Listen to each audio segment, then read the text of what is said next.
Assalamualaikum warahmatullahi wabarakatuh. Selamat pagi anak-anak. Bagaimana kabarnya? Ya, baik semua ya. Baik, hari ini kita akan membahas tentang perkembangan Islam di Asia dan di Afrika. Nah, pada pertemuan kali ini kita akan membahas tentang perkembangan Islam di negara-negara di Asia dan juga di Afrika. Nah, negara-negara yang ada di Asia yang akan kita bahas yaitu diantaranya Taiwan, Cina, Jepang, dan Korea Selatan. Sedangkan untuk negara-negara perkembangan Islam yang akan kita bahas di Afrika adalah diantaranya ada Mesir, Somalia, Sudan, dan sebagainya. Baik, yang pertama kita akan membahas tentang salah satu negara di Asia yaitu Taiwan. Islam masuk ke Tiongkok pada masa dinasti Tang sekitar abad ke-7 oleh para pedagang muslim Arab dan Persia dengan mengambil jalur sutra dan jalan keramik. Secara historis, penyebaran Islam ke Cina terjadi sekitar abad ke-6 dan ke-7 Masehi melalui kontak dagang dan misi diplomatik antara orang Arab dan Cina. Sebagian besar orang muslim yang ada di Taiwan sekarang ini adalah pendatang yang tinggal sejak tahun 1949. Di Taiwan terdapat dua masjid yang besar, yaitu Taipei Grand Mosque yang terletak berseberangan dengan Dan Park di Shenzhen South Road dan Taipei Cultural Mosque. Kedua masjid tersebut setiap Jumat mengadakan sholat Jumat dengan khutbah dua bahasa yaitu Cina dan Arab. Islam di Taiwan telah berubah dari Islam Tionghoa menjadi Islam Taiwan. Di Taiwan telah berpindah dari Islam Cina ke Islam Taiwan. Islam dipraktikkan di Taiwan sebagai bagian dari agama global yang dipengaruhi oleh budaya Tionghoa. Hal ini menyebabkan mundurnya kesadaran akan identitas beragama yang membutuhkan batas etnis Hui Minzu. Sejak tahun 2000 hingga sekarang, citra Islam secara global perlahan mulai terlihat di masyarakat melalui umat Islam yang berasal dari berbagai negara sebagai pekerja, pelajar, atau mereka yang tinggal di Taiwan karena ikatan perkawinan. Komunitas Muslim di Taiwan sebagian besar adalah warga negara Indonesia, Pakistan, Malaysia, Afrika, dan beberapa dari negara-negara Islam Timur Tengah. Hanya 20%-nya adalah Taiwan lokal atau mayoritas berasal dari Indonesia, Pakistan, Malaysia, dan berbagai negara lain dari Afrika dan Timur Tengah.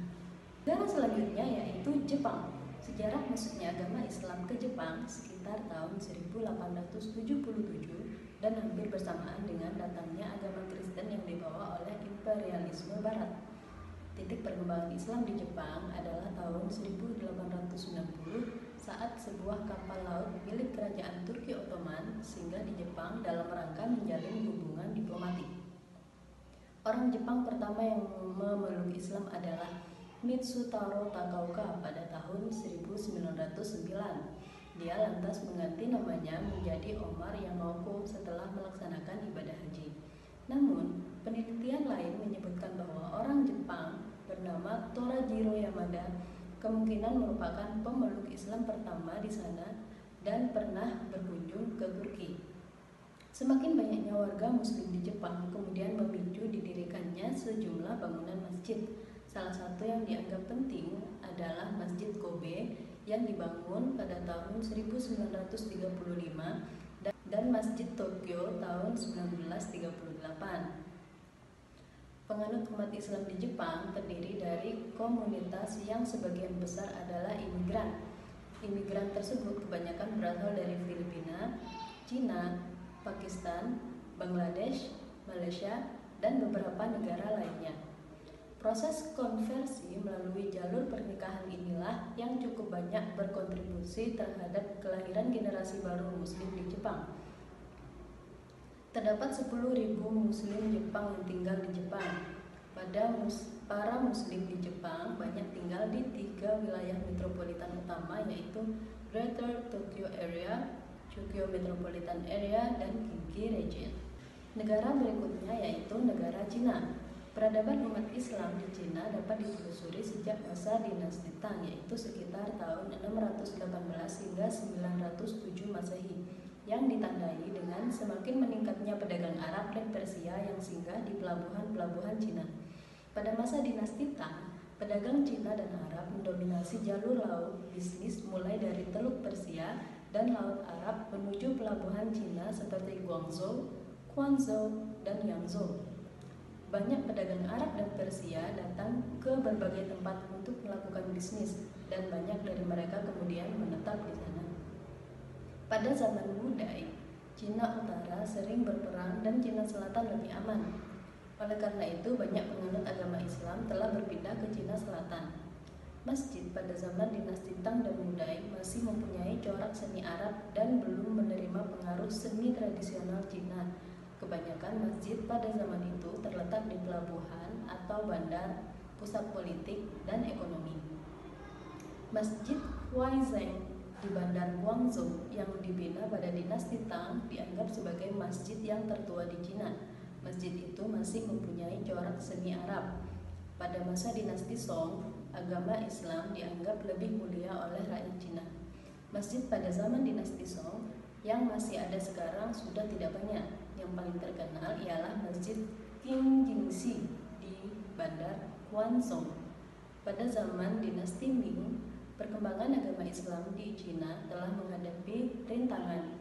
Maharaja pertama dinasti Ming memandang rendah terhadap agama Islam. Pada dinasti Yuan, tidak ada kecemburuan sosial antara para pendatang Muslim dengan Muslim pribumi. Mereka sama-sama melaksanakan sholat berjamaah secara bersamaan tanpa ada perbedaan ras maupun bangsa. Sebagai bentuk keakraban mereka, orang-orang Islam dari Arab memiliki panggilan tersendiri dengan sebutan Tauhid atau Semit, disingkat dengan Sem. Ada juga yang dipanggil dengan nama Hoi Hoi dan pada perkembangannya menjadi Hui Hui yang sekarang kita kenal dengan Uyghurs. Mongol menjadi minoritas di Cina, memberi kesempatan kepada imigran Muslim untuk naik status menjadi Cinahan, sehingga pengaruh umat Islam di Cina semakin kuat. Bangsa Mongol menggunakan jasa orang Persia, Arab, dan Uighur untuk mengurus pajak dan keuangan. Para sarjana Muslim mengkaji astronomi dan menyusun kalender. Selain itu, para arsitek Muslim juga membantu mendesain ibu kota dinasti Yuan, yaitu Han Balik. Negara berikutnya yaitu Korea Selatan. Agama Islam pertama kali ke semenanjung Korea pada abad ke-9 Masehi pada dinasti Shilla melalui pedagang Muslim Arab dan Persia. Pada abad 13 sampai 14 Masehi, masa dinasti Goryeo, banyak Muslim yang datang ke semenanjung Korea kemudian menetap secara permanen dan berasimilasi ke dalam masyarakat Korea. Namun pada abad ke-15, masa dinasti Joseon, agama Islam dan Muslim tidak bisa masuk karena pemerintah kerajaan melarang masuknya budaya asing. Sejak itu, kontak antara Korea dengan dunia Islam terputus selama 500 tahun. Kemudian pada abad ke-20 Masehi, agama Islam kembali hadir dan mengalami kebangkitan di Korea Selatan. Kegiatan Islam di Korea pramodern dimulai tahun 920 ketika 250 penduduk Muslim Rusia etnis Kazakh Turki melarikan diri dari Bolshevik Rusia karena mengalami penindasan ekonomi dan politik. Masyarakat asli Korea yang Muslim kebanyakan adalah keturunan dari para mu'alaf yang masuk Islam saat berlangsung Perang Korea. Masjid pertama yang dibangun di Korea adalah Seoul Central Masjid dan Islamic Center yang berada di kota Itaewon. Masjid ini dibangun untuk kegiatan sholat, ruang kantor, ruang kelas atau sekolah, dan aula konferensi. Di Busan juga dibangun masjid di daerah Dusil. Itu dibangun dengan bantuan dana dari pengusaha Libya bernama Ali Velak pada tahun 1980. Melalui kerjasama Korean Muslim Federation dengan negara-negara Muslim, pada bulan Desember tahun 1976 Masehi, ada sekitar 53 pemuda Muslim Korea memperoleh pendidikan Islam. Mereka difasilitasi KMF untuk mendalami agama Islam dan sekembalinya akan dijadikan sebagai juru dakwah tahun 1980 sehingga 1990-an, sehingga dapat dijadikan fondasi dasar perkembangan Islam di Korea. Muslim di Korea sekarang ini mencapai 120.000 hingga 130.000 orang, terdiri dari Muslim Korea asli dan para warga negara asing. Jumlah orang Korea asli yang Muslim sekitar 45.000 orang, selebihnya didominasi pekerja migran asal Pakistan dan Bangladesh. Selanjutnya, kita akan membahas tentang perkembangan Islam di Afrika. Yang pertama yaitu kita akan membahas tentang perkembangan Islam di Mesir. Perkembangan Islam di Mesir tentu tidak terlepas dari peranan para penguasa Islam di Mesir. Dinasti pertama yang berkuasa di Mesir secara mandiri adalah dinasti Fatimiyah. Dinasti Fatimiyah merupakan dinasti yang beraliran Syiah. Dinasti ini didirikan di Tunisia pada tahun 909 Masehi sebagai tandingan bagi penguasa dunia Muslim saat itu yang berkuasa di Baghdad, yaitu Bani Abbasiyah. Dinasti Fatimiyah didirikan oleh Sa'id ibn Husain. Islam mencapai kejayaannya di Mesir pada masa khalifah yang kelima, yaitu Abu Mansur Nizar al-Aziz. Dalam pemerintahannya, dia mampu menyaingi dinasti Abbasiyah di Baghdad. Khalifah al-Aziz dikenal sebagai seorang yang bijaksana dan paling murah hati serta memberikan toleransi yang tidak terbatas kepada umat Kristen. Setelah al-Aziz wafat, dia digantikan oleh Abu Ali Mansur al-Hakim, di mana dinasti Fatimiyah mulai mengalami masa kemunduran. Masa pemerintahannya ditandai dengan tindakan-tindakan kejam yang menakutkan. Dia membunuh beberapa orang wazirnya, menghancurkan beberapa gereja Kristen, termasuk di dalamnya kuburan suci umat Kristen. Pada akhirnya, hal inilah yang memicu sehingga dia terbunuh pada tanggal 13 Februari 1021 Masehi di Muqattam. Setelah Al-Hakim meninggal, dia digantikan oleh Al-Zahir yang masih berumur 16 tahun. Setelah Al-Hazir berkuasa, pemerintahan dinasti ini makin kacau dan pada akhirnya Salahuddin Al-Ayyubi mengakhiri dinasti ini pada tahun 1171. Khalifah terakhir dinasti Fatimiyah adalah Al-Adid. Pada saat ini, pemeluk agama Islam di negeri ini adalah mayoritas. Negara ini menjadi negara dengan populasi Muslim terbesar ke-7 di dunia. Mesir adalah negara yang besar jasanya bagi kemajuan umat Islam di bidang ilmu pengetahuan, pendidikan, dan kebudayaan. Hal ini ditandai dengan didirikannya berbagai perguruan tinggi dan yang tertua adalah Universitas Al-Azhar di Kairo.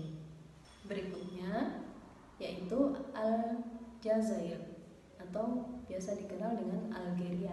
Sejak dahulu, bangsa Barbar, yaitu bangsa asli di Aljazair, telah mendiami wilayah ini, sehingga muncul di sana sejumlah peradaban. Islam masuk ke Aljazair bersamaan dengan masuknya Islam ke Tunisia.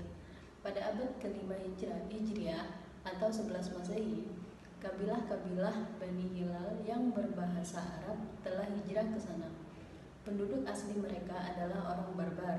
Dalam sejarahnya, secara berturut-turut kerajaan Islam telah berkuasa di Aljazair mulai dari dinasti Umayyah, dinasti Abbasiyah, Khawarij, dan dinasti Morabitun, serta dinasti Al-Muwahhidun. Setelah itu, Aljazair berada di bawah kekuasaan Turki Utsmani sejak 922 Hijriah atau 1516 Masehi dan berlangsung hingga tahun 1246 Hijriah atau 1830 Masehi ketika akhirnya orang-orang Perancis berhasil menjajah wilayah ini. Sejak Aljazair dijajah Perancis sekitar tahun 1255 sehingga 1264 Hijriah, timbul gerakan perlawanan mengusir penjajah Perancis yang dipimpin oleh tokoh pejuang Amir Abdul Qadir. Perjuangan tersebut membuahkan hasil dengan dicapainya kemerdekaan Aljazair pada tahun 1382 Hijriah setelah 130 tahun dijajah Prancis. Sebagai sebuah negara yang mayoritas beragama Islam, Aljazair menetapkan bentuk pemerintahan yaitu republik. Adapun ibu kotanya adalah Algiers. Bahasa resmi Aljazair adalah bahasa Arab dan bahasa Prancis. Penduduk Aljazair mayoritas beragama Islam yang berjumlah 99%, sedangkan penduduk yang beragama Kristen dan Yahudi hanya terdapat 1% saja. Yang ketiga, yaitu ada negara Sudan. Sejarah masuknya Islam ke Sudan dimulai saat Amr bin Ash berhasil menaklukkan Mesir. Dia mengirim Abdullah bin Sa'ad bin Abi Sarah ke negeri yang berada di putaran selatan ini. Pada tahun 31 Hijriah, Abdullah bin Sa'ad tiba di Donggala. Mulailah kabilah-kabilah Arab ini berangkat menuju Sudan sekitar tahun 132 Hijriah. Sebanyak 1.000 orang Bani Umayyah melarikan diri ke Sudan saat terjadinya penyerangan Bani Abbasiyah terhadap penguasa Bani Umayyah. Pada abad kedua Hijriah, umat Islam berhasil menguasai kerajaan-kerajaan Nasrani di Sudan, seperti Kesultanan Az-Zarqa atau Kerajaan Fuang yang beribu kota di Sinar antara tahun 911 sehingga 1237 Hijriah. Pasca runtuhnya Kesultanan Az-Zarqa pada masa pemerintahan Muhammad Ali Pasha, Mesir pernah menguasai Sudan pada tahun 1236 Hijriah. Akan tetapi, mereka tetap bertahan sehingga berdirinya pemerintahan Mahdiyah di bawah pimpinan Muhammad Ahmad Al-Mahdi pada tahun 1299 sehingga 1317 Hijriah. Perkembangan Islam di Sudan dapat diperhatikan semenjak negara ini mengumumkan kemerdekaannya pada tahun 1376 Hijriah di bawah pimpinan Ismail Azhari, kemudian diikuti oleh pemerintahan Abdullah Khalil pada 1957 Masehi. Pada tahun 1969 Masehi, terjadi kudeta militer yang dipimpin oleh Ja'far Numairi yang berkuasa mulai tahun 1969 sampai 1985 yang berhasil dijatuhkan oleh revolusi rakyat. Kemudian ada negara Mauritania. Pasti kalian baru dengar kan? Negara Mauritania ini juga termasuk negara yang terdapat di Afrika. Islam masuk ke negeri ini dibawa oleh Panglima Uqbah bin Nafi setelah berhasil menaklukkan Maroko dan memasuki Sahara serta negeri-negeri Tigray dan Ghana. Uqbah bin Nafi dan tentara Islam sampai di perbatasan Mauritania pada tahun 60 Hijriah atau 679 Masehi untuk menyebarkan agama Islam di sana. Kemudian usaha penyebaran Islam dilanjutkan oleh Musa bin Usaid pada tahun 89 Hijriah atau 708 Masehi. Sebelum Islam datang, Mauritania telah memiliki peradaban-peradaban yang dipengaruhi oleh barat laut Afrika. Karena itu, kehidupan mereka dipengaruhi oleh peradaban lembah Nil dan peradaban Barca. Dalam sejarahnya, kemudian negeri ini diperintah oleh orang-orang Venesia, Romawi, dan Windar, berikut orang-orang Bizantium. Islam berkembang di Mauritania dapat ditelusuri dari pemerintahan yang bercorak kerajaan Islam. Nama Mauritania sendiri berarti negeri kaum muslimin, sebagaimana disebutkan oleh bangsa Eropa dan Spanyol. Negeri ini secara berturut-turut dikuasai pemerintahan Al-Murabitun, Al-Muwahhidun, dan Bani Hashimiyah yang mendirikan Emirat Tarazah dan Barakinah sepanjang abad ke-15 Hijriah. Lalu, Prancis menguasai wilayah ini pada tahun 1714 Masehi dan secara resmi menjajah pada tahun 1920 Masehi. Prancis menjajah Mauritania hingga tahun 1958 Masehi. Pada tahun itulah Mauritania secara resmi memproklamasikan kemerdekaannya. Yang kelima ada negara Somalia. Islam masuk dan tersebar di Somalia melalui hijrahnya orang-orang Arab dari wilayah Aman, Hadramaut, dan Yaman. Islam juga tersebar melalui jalur hubungan perdagangan yang tidak putus sepanjang sejarah antara negeri Arab dengan Afrika Timur.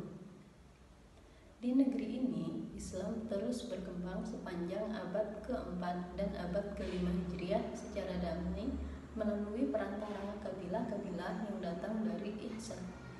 Kerajaan Islam pertama di Somalia adalah Kerajaan Ifah yang diserang oleh orang-orang Ayyubiyah pada abad ke-8 Hijriah.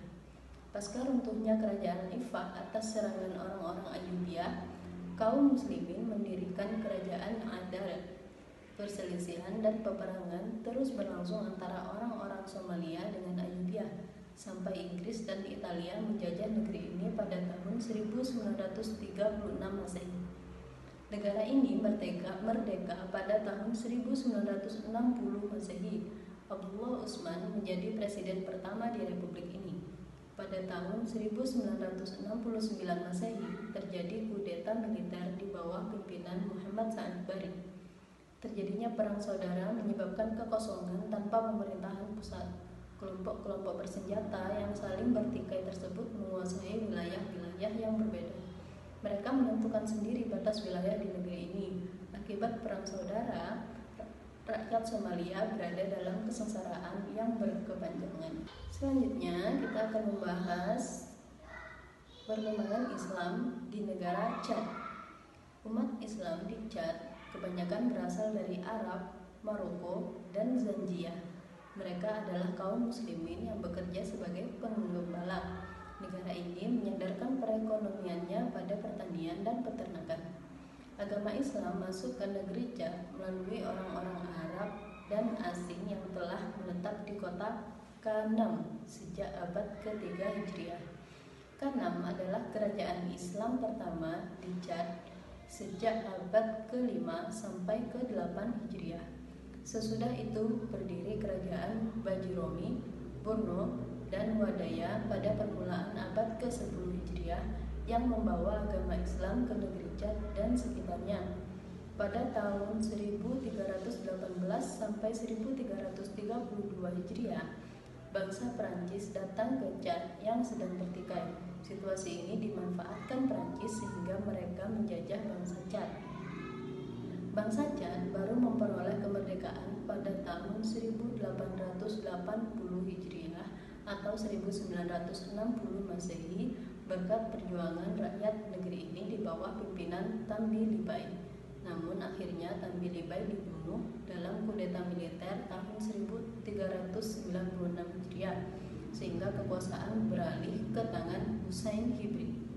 Konflik antara Chad dan Libya akhirnya diajukan ke Sidang Umum Perserikatan Bangsa-Bangsa atau PBB sehingga kondisi dalam negeri Chad menjadi tidak stabil. Baru pada tahun 1415 atau 1994 Masehi, Mahkamah Keadilan Negara memutuskan mengembalikan wilayah Azov sebagai hak Chad. Yang terakhir kita akan membahas tentang Afrika Selatan. Sejarah Muslim di Afrika Selatan tidak jauh berbeda dengan sejarah penjajahan pertama di Cape oleh Belanda. Tidak begitu lama setelah Jan van Riebeeck yang telah mendarat di Cape sebagai Good Hope pada tahun 1652, yang mana seorang Muslim pertama, Ibrahim dari Batavia, yaitu yang sekarang Jakarta, telah dibawa ke sana sebagai seorang tahanan. Orang buangan pertama adalah Syekh Yusuf dari Makassar yang dipercaya sebagai pionir Islam di Afrika Selatan. Kehidupan Syekh Yusuf dihubungkan dengan kedatangan Muslim pertama di Afrika Selatan dan sejarah pendiri Islam di tanah Afrika Selatan. Syekh Yusuf Tajukhawalti Al-Makassari adalah Muslim Melayu pertama yang datang ke wilayah ini sebagai tahanan Belanda. Ia lebih dikenal sebagai pendiri Islam di Cape pada tahun 1694 Masehi. Setelah diasingkan di Afrika Selatan, Syekh Yusuf diisolasi di sebuah kawasan perkebunan Zandvliet. Namun, Zandvliet justru menjadi tempat perlindungan bagi para budak yang berhasil melarikan diri. Zandvliet di bawah pimpinan Syekh Yusuf kemudian komunitas Muslim pertama terbentuk di Afrika Selatan. Sepeninggal Syekh Yusuf, seluruh pengikutnya kecuali 2 orang imam dan 1 putrinya dipulangkan kembali ke Nusantara dengan 2 kapal De Liefde dan De Spiegel. Perkembangan Islam di Afrika Utara juga tidak lepas dari seorang tokoh asal Tidore, yaitu Tuan Guru Imam Abdullah ibnu Qadi Abdu As-Salam. Tuan Guru Imam Abdullah ibnu Abdul Qadi Abdul As-Salam adalah seorang ulama yang berperan penting dalam pengembangan Islam di Afrika Selatan. Ia adalah ulama asal Tidore, Maluku Utara yang diasingkan ke Cape pada tahun 1780 karena menentang praktek monopoli, perbudakan, dan kerja paksa yang diterapkan pemerintah kolonial Belanda. Selama pengasingan di Cape Town, ia berhasil merampungkan sejumlah karya besar, antara lain Ma'rifah al-Islam wa al-Iman. Setelah dibebaskan, ia mendirikan sekolah madrasah untuk mendidik para budak dan warga kulit hitam yang telah memeluk agama Islam. Pendidikan Islam yang dikembangkan Tuan Guru di Cape Town didasarkan pada filsafat pendidikan Asy'ari yang menjadi dasar pembentukan pribadi muslim yang berakhlakul karimah. Nah, anak-anak, itulah perkembangan Islam di Asia Afrika. Cukup menarik bukan? Semoga dengan video ini anak-anak lebih mengetahui perkembangan Islam di Asia dan Afrika. Terima kasih atas perhatiannya. Assalamualaikum warahmatullahi wabarakatuh. Dah.